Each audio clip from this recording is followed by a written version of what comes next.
guys, welcome back to our YouTube channel. If you've not subscribed, really, what are you waiting for? Circumscribe. No, subscribe. Okay. For the last time. Learn the words. Anyway, we are back. We are the WAWERUS kama kawaida, and we are here to live life and change lives. And kindly, please subscribe. I repeat, subscribe for new videos every Monday and Thursday. We don't fail you, so don't fail us. And we are aiming to get to 2,000 subscribers sasa. Actually, thank you for inboxing us, for talking to us, and you kept telling us that mko kwa nyumba ni makeki. Someone said that. Now that wako kwa nyumba and we've talked about diabetes, you tell them what's your life. Makeki. So we have a nutritionist on board, and we are in Galish Hotel. You guys, what? Kuna samosa mzuri. Samosa tu ndio umependa. Okay. Si apple juice. Samosa. Si apple juice ni samosa. Na wako na accommodation by the way. Ukisikia kabaridi kama kutwanga. Anaitisha restaurant. Kafi kikupata around. Kafi kikupata around. Kule rungu bure. Without further ado, let's jump in or walk in. Yes. Or crawl, any kind. Whichever you can do. Yeah. To our guest for today, she'll tell us okay, first of all, I'm scared. Unajua sijamwangalia tamacho. I'm shy because I am guilty of doing some sins. Yeah, like Jana ate a whole cake and another one this morning. Juzi nilikula mkate. Juzi nilikula mkate mzima. It's called binge eating.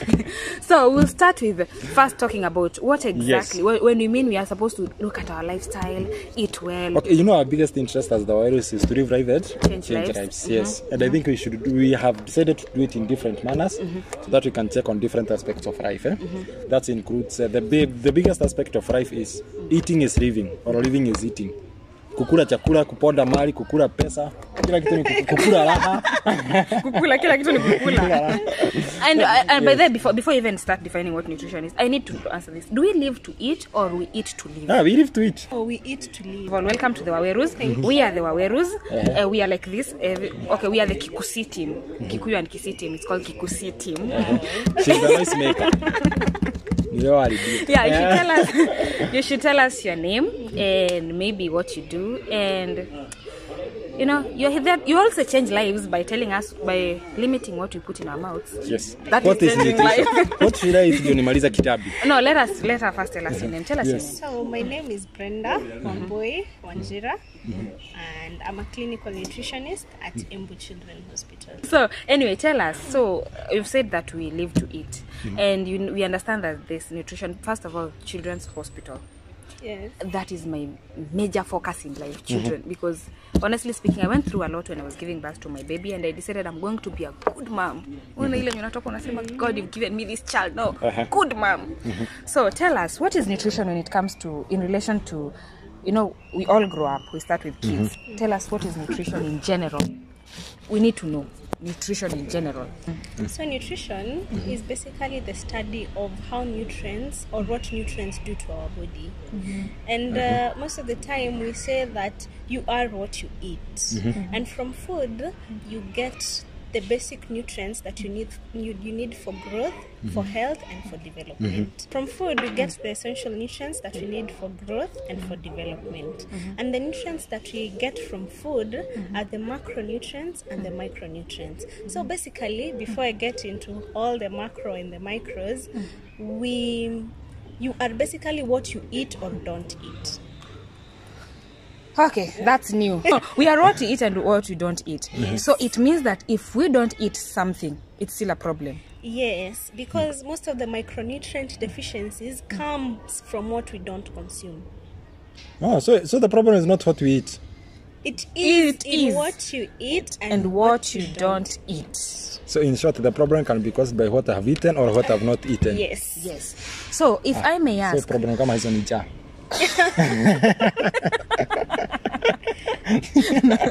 Honestly, okay, there's a, like, for example, if I may ask, these macronutrients, for example, they say that you don't even need to most of the time you don't need supplements if you're eating the right things. Yes. If you're eating everything you need, if it comes from your diet, right?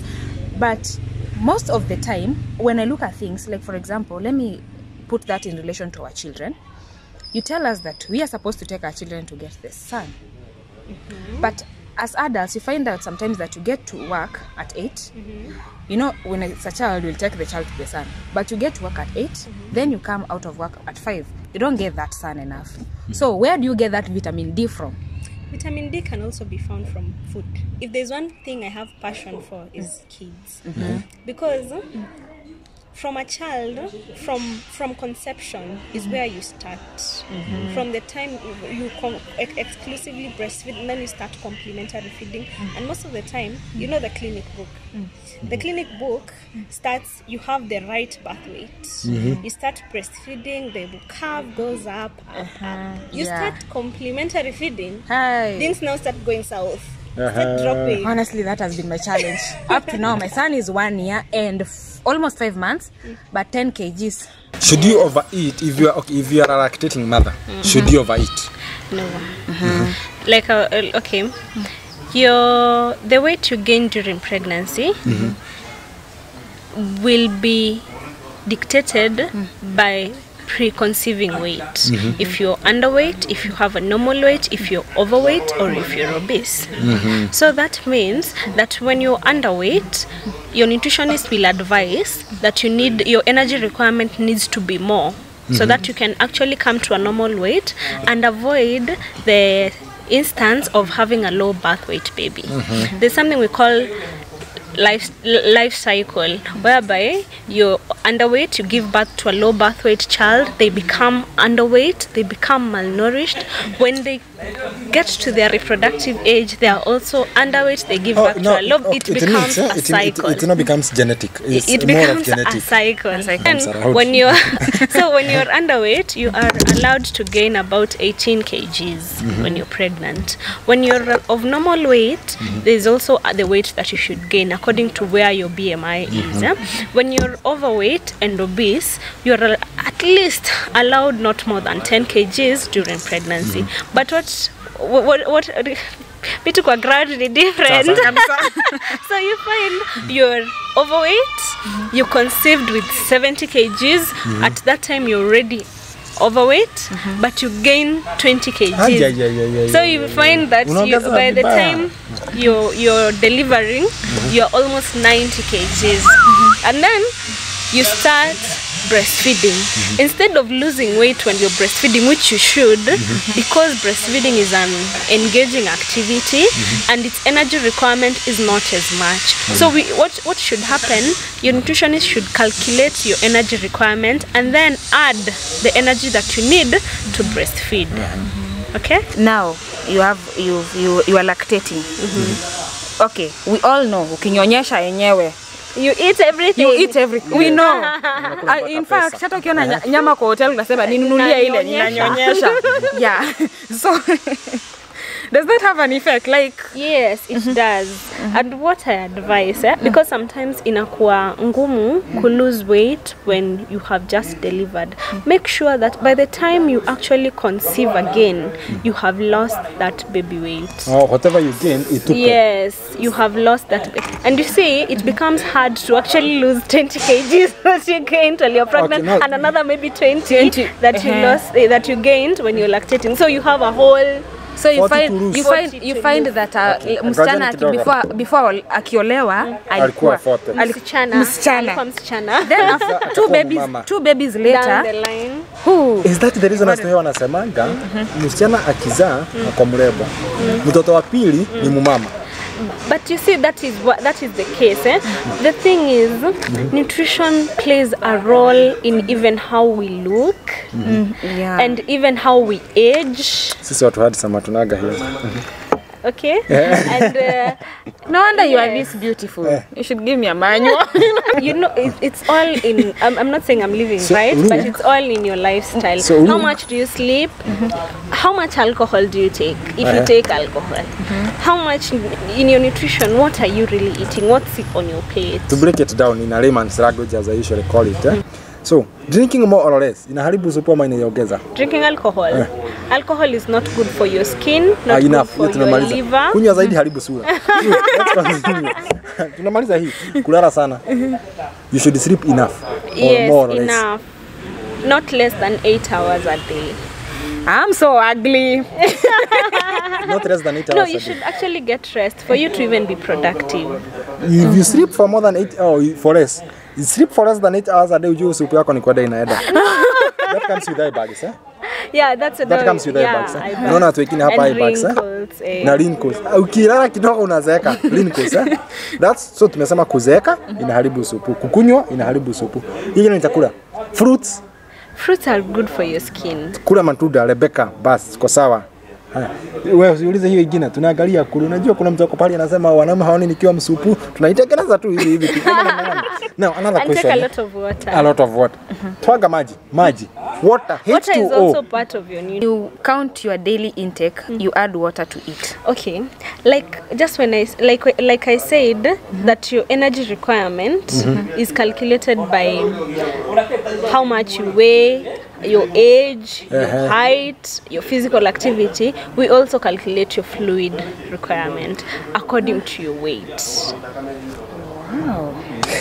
I know we say 8 glasses a day, but for instance, your weight now and his weight, you'll have totally different energy requirements, different fluid requirements, different protein requirements. So it doesn't mean that when you put food on your table, on your plate, it's exactly what your body needs. Sometimes you're taking more than you need or less. Okay, I think now we are on that part where we should ask this question. Please break it down for us. What do I need in my plate? Oh, okay. Yes. Before you come to that question, what do I need in my plate? How many times are you supposed to eat per day? Or when you feel hungry? How many times are you supposed to eat per day? Okay. For a normal person. How many times? Yes. Not people from Western. So yes. So let me break this one down, answering both questions. When I started, I said that one, food is life, and from food we get the various nutrients. Yes. So for the macronutrients, we have carbohydrates, proteins, and fats. Okay? Carbohydrate, protein, and fats. So for carbohydrates, we get energy. They are energy-giving food. And you have different types of carbohydrates. You have simple sugars and complex carbohydrates. Most of the time, you'll go to your nutritionist and they'll recommend complex carbohydrates. Ama what we call chakula ya kiasili. Oh, guashe, yekwa inaitwa yam. Yam, muhobero. Because processed sugar actually increases your risk of lifestyle diseases. So you'll always advise you to take your complex carbohydrates. Okay? And then we have now the protein. Protein are body building. They also help in tissue repair. Okay, so you'll find protein comes from 2 sources, animal and plant. So for animal source, we have the milk, the eggs, meat, chicken, fish, poultry, fish. Okay, and then from plant protein, we get now the legumes, the beans and the rest. The roko, jugukaranga. No. Okay, yeah, jugukaranga too is equal plant protein. Sorry. Yeah. So, and also, without forgetting, from the macronutrients, from the foods I'm mentioning, you'll also get, they have micronutrients. Okay? Yes. And then, now we have the fats. Fats build the structure, and also they are used as shock absorbers. They are insulators and shock absorbers for major organs like the heart, the kidney. So then we have the fats. From fats, you get from fats, you have to be very careful, because we have the good fat and the bad fat. So okay, let me start from bad going to the good. From bad fat, you start with trans fats. Trans fats? Trans fats. Trans fats are fats that are mostly from foods that have been deep fried, which we really love so much. These deep fried fats are what? Trans fats. Trans fats. Yes. And are they good or evil? They are not good because they are evil. They are the same fats that go and block your cholesterol. Not cholesterol. Your arteries. Your arteries, your blood vessels, and this one increases your risk of having blood pressure. Blood pressure? Hii kusimama roho. Inaitwaje? Studying of blood pressure ni ile damu kukimbia ama kwenda pole pole. So when you have blood pressure, it now comes with the complications. Stroke. Hii kusimama roho, inaitwa heart studying. Oh, heart attack. Yes. I got it was third heart. So from trans So fats? from trans fats, we come to saturated fats. Yes. Saturated fats mostly come from animal protein. Okay, like most of the time you'll find you have milk and you really love eating that creamy part of them. You don't even take the milk. Yes, that one is part of the saturated fat. Is it okay? No, it's not healthy for you.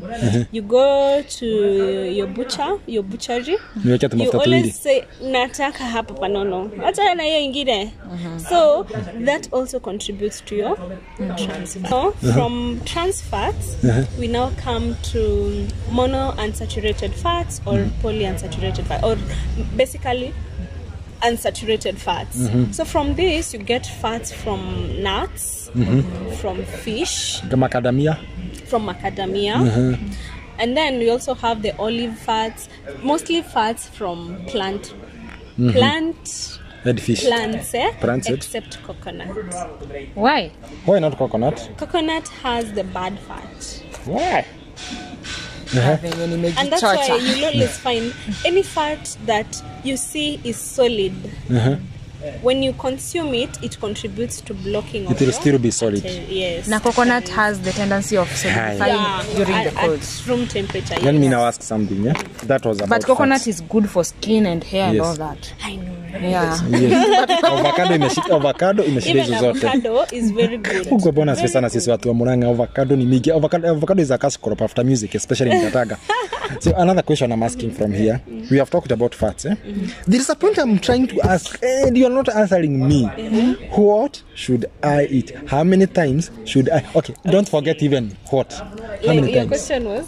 My question was, what the diet? Now you know we've talked Yes, about the components of that food. content of that food. So, after I've talked about this, and I'll answer your questions. After I've talked about now these nutrients, then we come to micronutrients. We have vitamins and minerals. These ones mostly contribute That to is what? nerve Micro. health. So Micronutrients. macro, ni the protein, carbohydrates and fats. Mimi nilifunza vitu za tatu na mwalimu. Protein, carbohydrates, vitamins. Full stop. Hakunitajia fats pahali. Fats is also part of your... So there are 4. Yeah. So now we are in micro. Vitamins and Vitamins and minerals. Yes. This one will contribute to your nerve health. Okay. So many things that your brain development. Bwana sasa nitatoka matunda ni refuka. Eye development. Okay, so there are so many minerals and so many vitamins, and that's why I was saying that your well-being is in what you eat or what you don't eat. Because micronutrient deficiencies comes from what you don't eat. Like you come to hospital, you're told that you have rickets. Rickets is a micronutrient deficiency whereby you have deficiency of either calcium, vitamin D, or phosphorus. But mostly it's vitamin D. Yeah. That is umesema zinasaidia macho. Yes. Hiyo ni carrot. For the eye, it's vitamin A. Si carrot. Okay, it's carrot. Okay, but there are so many foods that are rich in vitamin A. So that's carrot. Carrots, pumpkin, butternuts, liver. Enough. So if I take carrot, butternuts, liver, there's so many sources. And carrots, it has vitamin A. Nikikula liver, carrot, vitamin A na butternut. Kale kama rege kako hivi nitaona mpaka dhambi. So, yeah, we also have to insist about the micronutrients, especially in children but also in adults. Yes. Okay? And now, so basically I've mentioned all the nutrients. Yes. And water is also part of it. Yes. Okay? So, what should you eat? Yeah, that's the question. How much should you eat? Yes. How many times should you eat? Yes. You go to your dietitian or your nutritionist. Like I will not stop insisting enough. Your energy requirement is not the same as his. So, when I calculate your energy requirement, and then I say it's probably approximately 1800 kilocalories a day. So we'll sit down, and then we will table with you.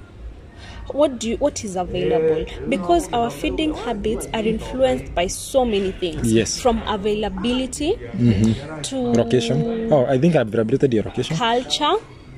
You'll find people in the coastal region eat different from people in central region, So to from Awaru. people in western region, from people in northeastern region, because of culture. Nyama. From religion, you'll find that some religions that don't allow you to eat certain foods or certain Na components. tunakunywa soda. Yes, soda, Na wauzaji pombe sijui wanaoga na nini. alcohol, yeah, pork. Yes. Okay. Yes. And rabbit. Na butter. No, okay. Butter. Me, I don't, not because of religion. By the way, I just don't. Let me now make Can't it eat something that does this. Butter inakuragwa. Butter. Mimi, by the way, I am not. If people eat even snakes, I don't judge. Me too. By the way, if you just tell me you eat snake, I will approximate how much protein, and then I will. So you know the protein content in snakes. Yes. Guys, right. That's what I'll nice. tell you one segment. That's true, 8 yeah. grams of So we protein. it's up to you. So anyway, from all these aspects of why we make food choices, even addictions, preference, all these things influence what we eat. Okay, so we'll sit down and then we'll calculate, and then we will distribute. Okay, you'll tell me I'm a working mom. I eat heavy breakfast. I don't have time to eat Lunch. during tea time. I'll also have time to eat during lunch, but don't give me a snack at 4. But supper I'll also eat. And then most of the time we always say, eat like a king, breakfast, and then eat like a slave, dinner. Why? Because if you're struggling with something we call weight, weight goes hand in hand with physical activity, and that's why when you come to a nutritionist, they'll calculate your energy requirement, and then they'll tell you if you want to move from 85 to 80, this is the energy requirement we need. And most of the time you'll find that they'll slash your food with half. Which is right, by the way. Now, there's a point I've gotten here very clearly. Eat breakfast like a king. Eat dinner like a slave. Yes. To me, I do exactly opposite. Eat dinner as if you are not. No, eat dinner as if you are not waking up in the morning. As if Marisa. And breakfast is Like a okay. slave. Like Then breakfast nikiamka ni harakisha niende. Yes. So nitaka haraka niende. No, I know that's mostly how we should eat, but I'll tell you why you should. That's how you should eat that? Opposite. No, that's not how we should eat. So, like I was saying, it becomes hard to lose weight. Now, most of the time, if you go and have your nutritional status checked, and then wambiwe you are overweight, please try and lose that weight before you get to obesity. Because the more you gain, the more you increase your risk of non-communicable diseases or the lifestyle diseases. And then the more you gain it, the more it becomes challenging to lose it. Because it's easier to lose 5 kgs than it 40. is to lose 15. The more you age, the more it becomes hard to lose weight. Maybe to make this a bit shorter, let me ask you, there is a difference between balanced diet and beautiful food. These people who don't, there are people who complain that. To me, I can't people, you know, my economic status doesn't allow me to get balanced diet, so I built more on beautiful food. Beautiful food as in, ikona ka green pahali, ikona ka red pahali, kanyanya. I don't know. What can you say about that? Like I said, you are what you eat. Yes. It's full stop. It's just totally that. Because if I cannot afford meat every day, I can afford plant protein. Yes. Okay, and then I can also afford some vegetables. It's a 10 bob. It's okay. Ama managu hapa kwa barabara ukipita. And then some ugali. That is a balanced diet. But most of the time, especially from where I come from, we have muchele, we have rice, and some potatoes, and some cabbage, and we are good to go. I can tell you how you come from. when I had my child, I was advised more to do more plant protein, that is cereals, than animal protein. Why is it that for babies it's more advisable to do the cereals? The doctors could not insist enough. Do cereals When you're pregnant, when you're lactating, or when you're complementary feeding. Okay.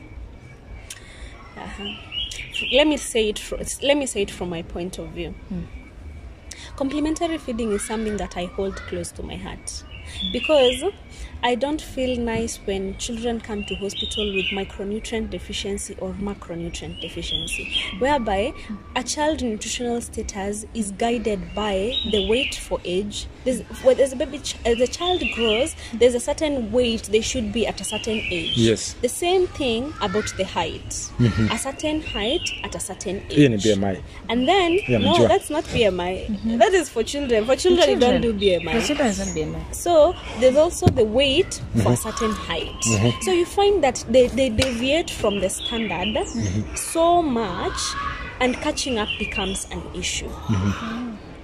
Okay, so when you start complementary feeding, and I think in Tonga, complementary is totally a very big topic.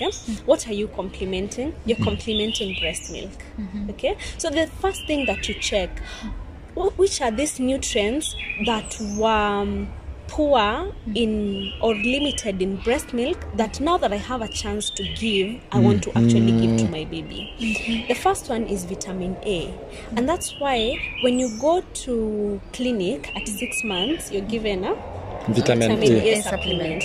One, it boosts the immunity, and two, it also boosts eyesight, or it helps in eye development.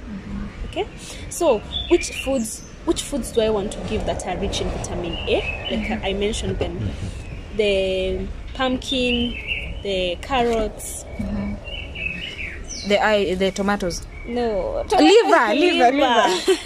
Okay, and then the other nutrient that is very poor in breast milk is iron.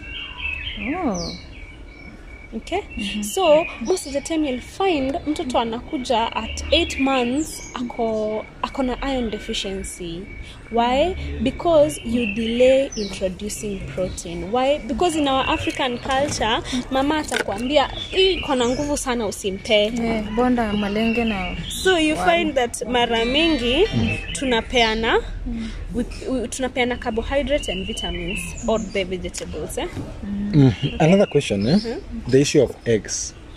In children, yes, I'll mention it.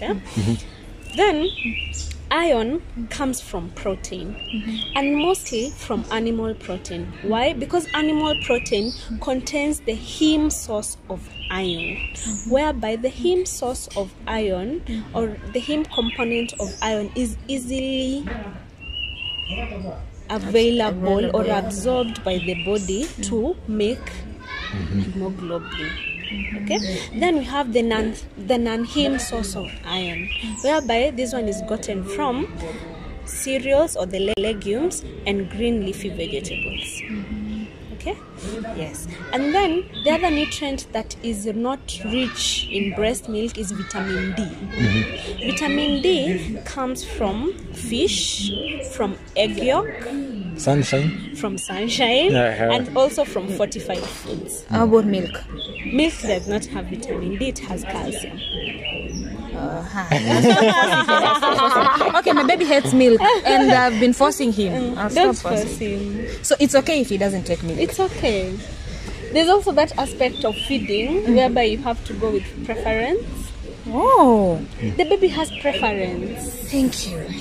Okay, the point is, so, and does preference come with inheritance? Because with gene, because I don't take milk and I've seen that he hates milk so much. I force him. Okay, don't force him. Okay. Or you can try and incorporate it in other foods. Eggs. So, one thing I always say, if the only time you delay protein initiation, if there is a risk for allergies. So, there is no benefit in delaying initiation of protein to children, and there is no gain. There's no benefit in there's no harm in initiating early, and there's no benefit in delaying, especially when you assess and you actually see that the baby needs it. Okay, Yes, and then now we have the other aspect of what is in breast milk that we are complementing. We have carbohydrates, we have protein, we have vitamins, and we have oils and sugars. Okay, so for carbohydrate part, we don't get it wrong. We have potatoes, we have malenge, we have bananas, we have uji. We get it very carbohydrate ni kila kitu. Twaga ya ugali. Protein we just totally remove it or initiate it very late, like 1 year and above. I initiated it in 6 months. But please start initiating protein at 6 months. That's another point to get. Yes. And mayai. Even eggs. Okay, especially good. for eggs, you can start with the egg yolk. Make it very nicely and give the baby. Does kupatia mayai mara mingi iko na shida? No, if the baby does not have any allergies, give. Twaga ya mayai. Yes, but don't give the whole egg. I'm not saying that you give egg yolk and then you find 2 years down the line you're still eating egg yolk only. Amechukia the white part. Mama anakulanga egg yolk, mama anatwanga white. No, make sure you give the whole egg. Okay. I think that is that. I think we have discussed a lot on eating, yeah? And I think I have gotten my questions and other questions. Actually, the one thing that I know that is very important is people should take nutrition seriously. You know, people don't take that, don't have this initiative. Okay, the reason I have this discussion today is because of the previous video which we did, which was talking about diabetes. And we not even talked about diabetes. Yes. Yes. And people initiated a lot, such that we can get to talk a bit of nutrition. And I think we may even require more time. I think we need a part 2 of this video. We may need a part 2 of this video. Yeah. Such that and this video series, that's why we are still in darkness, trying to nitanona namna gani. Anyway, I think I've gotten 3 major points is that eating is not a matter of breakfast, lunch, and supper as the norm. Eating is a matter of how much energy will you use at when you eat. Yes. Eat at night like a slave, in the morning as a king. And that's I how it's supposed to be. Why. It's okay. Why should it be like that? Okay. In the morning, you need fuel. Okay? You need fuel to run you during the day. So you need to actually fuel your activity during the day. And then you kikaka, like you're at work, you can take a cup of tea, you're refueling. Okay? Then at lunch, you feel like you're a little bit drained. You eat, but not as much as breakfast. Okay? And then by the time you get to evening, maybe if you're working at night, probably that's the time you need to eat more because you need fuel to run you during the night. But if you're not working at night, you need to eat less than even you did during lunch. Why? Because you don't need energy when you're resting. So you find that this food is digested, converted to fat, and then stored. Good, that's one. 2, I think there's something else I wanted to ask. This is about kitambi, the pregnancy in men. Now, kitambi, does it increase a risk? Is it a risk? Kitambi ni mzuri? No. Kitambi ni baya. So we said that in the first. You didn't record that. Okay. We have the issue of belly. It is that parameter is used to diagnose or to diagnose central obesity or central adiposity, whereby you take the waist circumference and the hip circumference, and then you find the waist to hip ratio. Yes. So for women and for men, there's a certain ratio that you come with, of which when you prescribe diet, how the waist continues reducing will tell you if the diet is working. Yes. So kitu ya kwanza, kitabi si poa. Yes. Na kama kujua unaendelea kukua obese na unaendelea kuharibika kimwili ukiwa mwanaume, unajua hapa naongea juu ya wanaume, pima tumbo hapa kwa kitovu. Kitovu ni hapa kwenye wasichana na garini, hapa kwa tumbo. Pima hapo, alafu hapa kwa mshipi, hapa kwa nyama ya serikali, pima circumference. Then angalia ratio. Kumbe unaelewa. Ukiendelea kuincrease, your risk of this lifestyle disease like obesity, you are now neighbors. Iko hapa na it's almost knocking. Yes. So I think that's one. 2, I think you can the bottom line is you can fight lifestyle diseases by being aware of your nutrition. Yes, and your body size. No, sasa kwanza naongelea wenye wako na kitabi. Unajua kuna watu wako na kitabi imekataa kuisha. No, another thing, kitabi unaweza toa namna gani? Okay. Still on what you eat and what you expend. Your energy, what you consume, and your energy and your expenditure. Yes, it should not be like this. Most of the time, if it's like this, you will not be gaining weight, whereby it's balanced. Is there a problem with not gaining weight? It is if you are underweight. If you are underweight. Okay. Okay. You'll find your expenditure is more than what you consume. Unakoda. You will gain weight. Okay, when your intake is more than your expenditure. Oh yeah, unanona.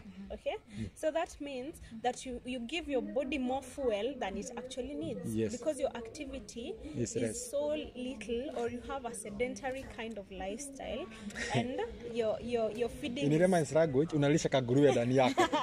And you're feeding a lot, so you'll find the food is converted to fat and stored. Okay, so what happens? If I want you to lose weight, what do? I need to make expenditure go up and input go down. So to create that balance, whereby when expenditure goes up or your physical activity goes up and your energy input has gone down, your body has to break down fat to run the activity, and that's how you lose weight. Now, question 2, or something I'm trying here to. Hii ni kufinyiria. So if you go to gym, you must be wewe na mtu wa gym wacha madharau. Ongeza mtu wa gym lakini hapa ongeza nutritionist. Yes. So it's between you kwenda gym without a nutritionist. Hakuna kitu unafanya. Okay.